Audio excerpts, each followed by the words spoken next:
Bismillahirrahmanirrahim. Assalamualaikum warahmatullahi wabarakatuh.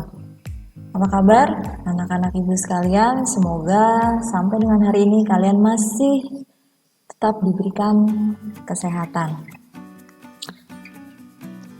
Untuk materi pelajaran IPS kali ini adalah membahas tentang pengaruh perubahan dan interaksi keuangan terhadap kehidupan negara-negara ASEAN. Materi ini merupakan materi terakhir dari bab pertama, yaitu mengenai interaksi keuangan dalam kehidupan di negara-negara ASEAN. Baik, kita masuk ke slide pertama.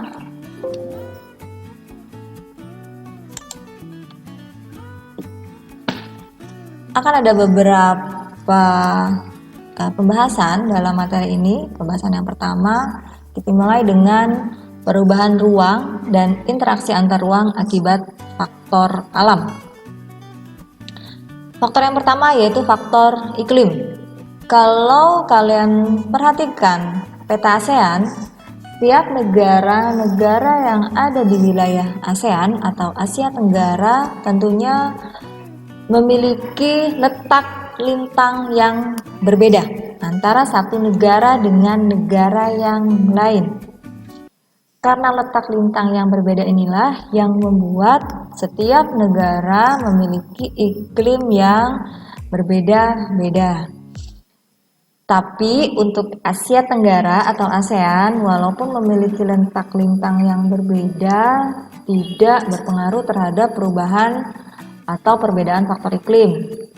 Semua negara ASEAN memiliki satu jenis iklim, yaitu jenis iklim tropis. Hanya saja ada satu negara yang memiliki dua iklim, yaitu Vietnam yang memiliki iklim sedang dan iklim tropis. Apa akibatnya dari perbedaan faktor iklim ini? Selain tadi letak lintang yang berbeda sehingga membuat perubahan pada faktor iklim. Akibatnya apa? Iklim yang terjadi di setiap negara terkadang tidak terprediksi. Ya. Seperti Indonesia contohnya. Kadang seharusnya sudah masuk musim hujan, masih musim kemarau. Atau seharusnya sudah masuk musim kemarau, tapi ternyata masih musim hujan. Itu ya prediksi iklim yang kadang kenyataan iklim yang kadang tidak sesuai dengan prediksi. Akibat dari hal tersebut biasanya akan mengakibatkan pada bencana alam. Musim hujan yang berlebih, kemudian kemarau yang berlebih atau kemarau yang berkepanjangan, musim hujan yang berkepanjangan tentunya akan berdampak tidak baik terhadap satu negara. Indonesia contohnya, ketika mendapatkan musim hujan yang musim kemarau yang begitu panjang pada tahun 2015 ya di Sumatera, maka terjadilah kebakaran hutan. Akibat dari kebakaran hutan itu tentunya memberikan efek yang tidak baik untuk cuaca di Indonesia. Apa yang terjadi? Adakah proses interaksi antar ruang akibat faktor iklim ini? Ada. Karena Indonesia mengalami bencana tersebut, maka negara-negara ASEAN yang ada di sekitarnya memberikan bantuan. Malaysia dan Singapura atas nama negara ASEAN, mereka memberikan bantuan kepada Indonesia pada saat Indonesia mengalami kebakaran hebat di Sumatera pada tahun 2015 tersebut. Jadi kan interaksi antar ruangnya. Oke. Faktor yang kedua yaitu faktor geologi. Ya, faktor geologi pastinya berkaitan dengan kondisi tanah dan batuan yang menyusunnya dari dalam bumi. eh, interaksi antar ruang apa yang terjadi akibat dari faktor geologi? Ketika tanah atau batuan penyusun bumi tersebut bergerak dan menimbulkan bencana alam seperti yang terjadi tahun 2006, yaitu tsunami yang mengakibatkan bencana yang sangat dahsyat bukan hanya di Indonesia tapi juga beberapa negara tetangga kita di ASEAN. Ya. Disitulah kemudian terjadi interaksi antar ruang. Interaksinya apa? Masih sama dengan seperti tadi yang di faktor iklim. Interaksinya adalah negara-negara lain memberikan bantuan kepada negara-negara yang terkena bencana. Ada interaksi di sana. Perubahan ruang yang terjadi apa? Kita lihat di Aceh. Sebelum dan sesudah terjadinya bencana, bagaimana kondisinya? Ya, tentu akan ada perubahan. Mungkin yang tadinya bangunannya banyak di wilayah tersebut akibat terkena tsunami, bangunannya hilang. Berubah sekarang mungkin menjadi tanah kosong, atau mungkin saat ini sudah ditumbuhi oleh tumbuhan-tumbuhan liar atau dijadikan perkebunan. Tuh. Ya, baik. Faktor yang ketiga yaitu faktor ketersediaan sumber daya alam. Setiap wilayah, setiap negara yang ada di ASEAN belum tentu memiliki sumber daya alam yang sama. Banyak negara juga memiliki sumber daya alam yang berbeda atau bahkan mungkin memiliki minim sumber daya alam. Contoh Singapura. Singapura adalah negara kecil dengan minim sumber daya alam. Akibatnya apa? Karena ketersediaan sumber daya alam bahan tambang terutama yang minim dari Singapura memutuskan untuk melakukan kegiatan impor dari negara lain. Ada interaksi di sana antara Singapura dengan negara-negara yang mengekspor sumber daya alam bahan tambangnya ke Singapura. Kalau dari negara luar ke Singapura melakukan ekspor, kalau dari Singapuranya dia mengimpor, membeli sumber daya alam bahan tambang dari negara lain yang memiliki sumber daya alam bahan tambang yang memang tidak dimiliki Singapura, tapi Singapura membutuhkannya. Baik, yang kedua adalah pengaruh perkembangan ilmu dan teknologi terhadap perubahan ruang. Sepengaruh apa sih pengaruh perkembangan ilmu dan teknologi terhadap perubahan ruang? Apa yang kalian rasakan saat ini ketika kalian hidup tanpa atau keseharian kalian tanpa ditemani gadget? Atau pada saat PJJ saat ini kalian tidak memiliki gadget? Bagaimana rasanya? Ada sesuatu yang hilang? Ada sesuatu yang kurangkah? Ya, kurang lebih seperti itu. Pengaruh teknologi komunikasi, ya, karena gadget berkaitan dengan komunikasi, maka pengaruh teknologi komunikasi terhadap perubahan ruang. Segalanya jadi mudah? Ya. Dua teknologi ini mempermudah banyak hal. Teknologi transportasi. Kita ambil contoh saat ini Indonesia sudah mulai mengembangkan teknologi kereta cepat, misalnya Bandung Jakarta yang biasanya mungkin ditempuh dalam waktu 3 jam kalau naik kereta dari Jakarta ke Bandung, dari Bandung ke Jakarta. Saat ini sudah memiliki kereta cepat antara Bandung Jakarta yang mungkin bisa ditempuh dalam waktu yang lebih singkat lagi, ya.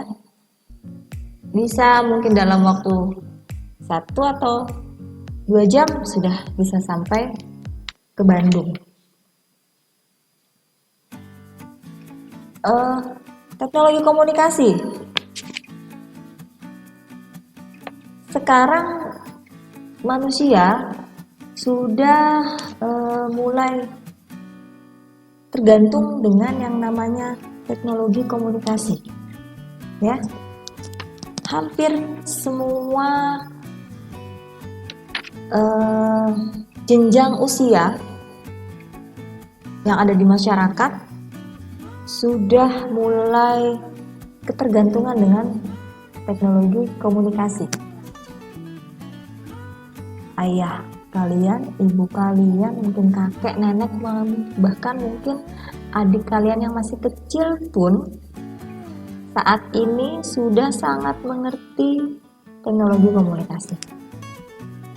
Oke.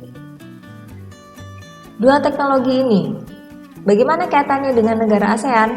Oh, tentu saja. Dengan adanya teknologi komunikasi yang semakin berkembang, dengan adanya teknologi transportasi yang semakin maju, tentunya akan semakin mempermudah negara-negara ASEAN melakukan kerjasama. Tidak akan ada kesulitan lagi, kemudian semuanya jadi terasa mudah. Yang Indonesia ada di sini, kemudian Vietnam ada di sana. Kalau dilihat dari letak geografisnya mungkin terasa jauh, tapi ketika sudah ada teknologi canggih, teknologi komunikasi yang canggih, akan dekat. Kita membayangkan dulu berangkat dari Jakarta ke Vietnam, wah kapan nyampenya? Tapi dengan adanya teknologi transportasi yang semakin canggih, jarak antara Indonesia dengan Vietnam akan lebih terasa pendek. Perubahan yang terjadi dalam kehidupan masyarakat di negara-negara ASEAN, seperti yang tadi sudah Ibu contohkan, akibat dari perkembangan teknologi transportasi dan juga komunikasi, dapat dilihat contohnya dalam berbagai aspek, baik aspek sosial, ekonomi, budaya, maupun keamanan. Sekarang kita lihat dari aspek sosial. Yang pertama adalah bertambahnya jumlah penduduk dalam waktu singkat, kemudian kebutuhan transportasi massal semakin tinggi, kemudian maraknya perdagangan manusia.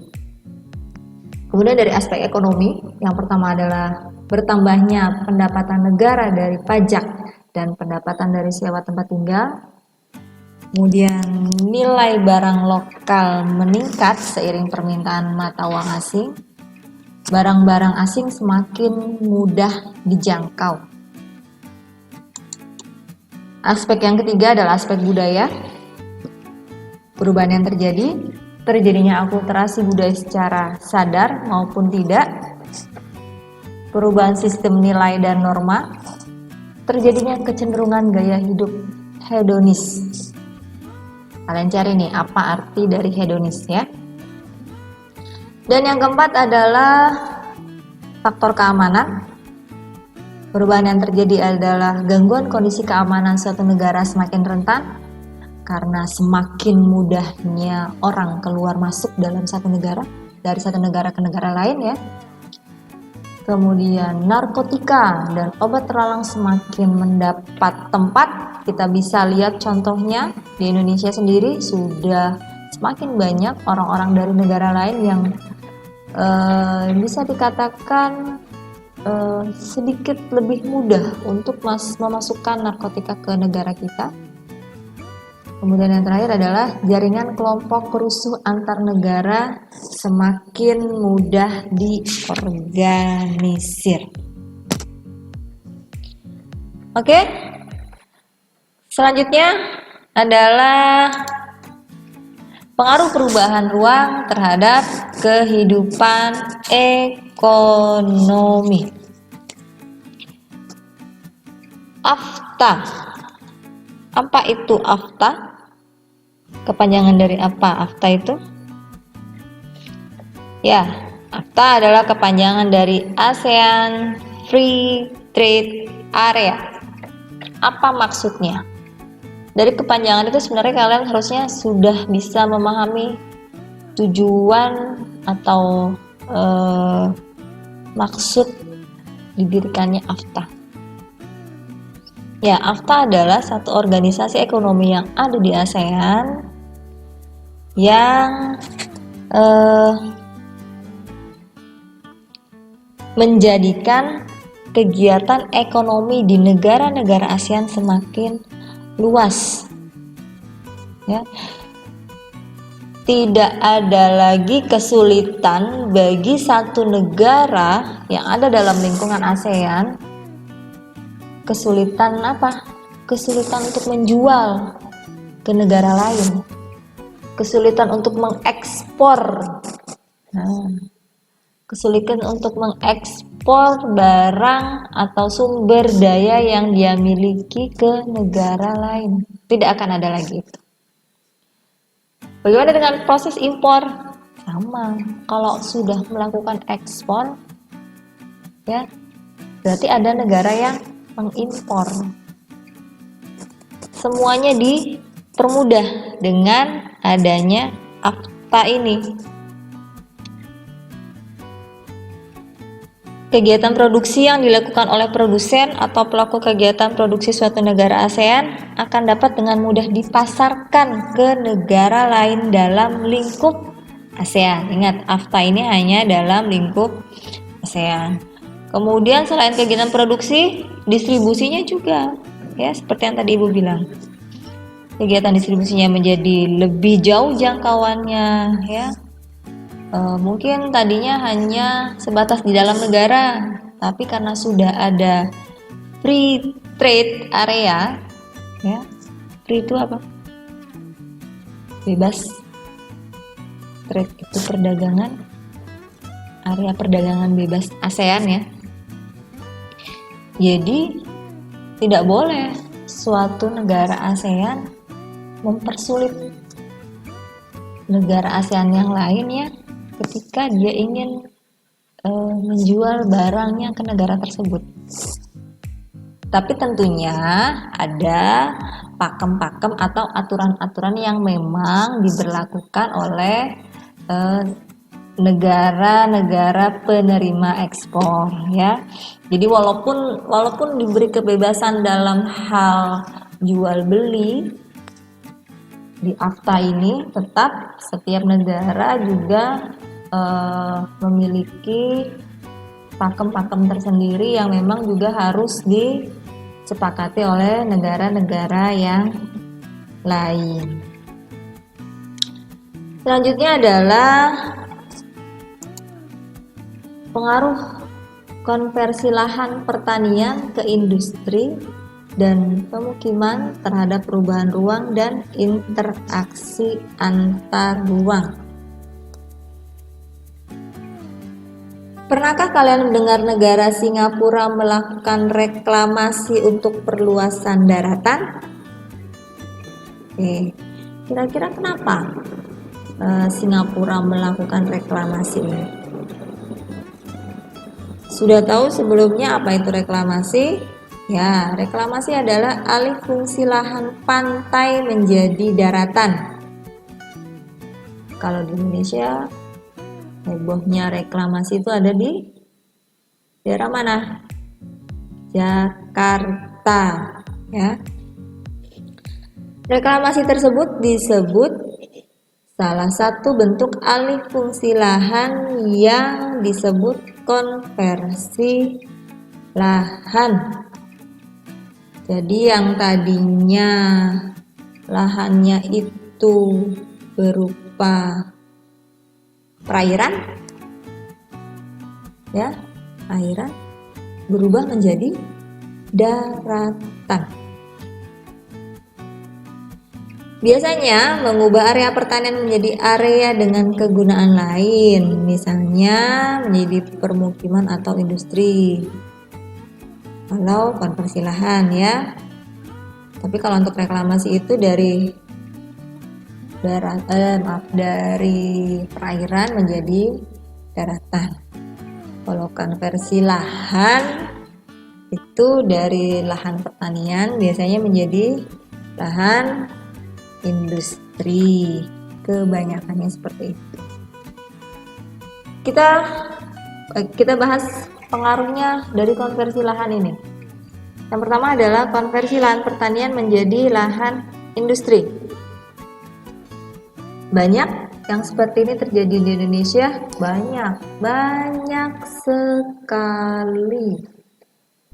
Ya, yang tadinya penuh dengan tanahnya itu ditumbuhi oleh tumbuhan-tumbuhan hijau, tumbuhan-tumbuhan besar, sekarang sudah beralih fungsi menjadi pabrik-pabrik besar. Jadi tanahnya itu bukan tumbuhan lagi isinya ya, pabrik-pabrik besar. Mengapa bisa seperti itu? Ada alasannya. Yang pertama, pembangunan industri lebih memilih lahan yang strategis. Kemudian harga lahan pertanian relatif lebih murah dibandingkan lahan terbangun. Yang ketiga, pembangunan industri memiliki akses yang lebih mudah. Dan keempat, industri dibangun dekat dengan bahan baku bahan pertanian menjadi pilihan yang baik. Dan yang kelima, faktor sosial dan budaya hukum waris.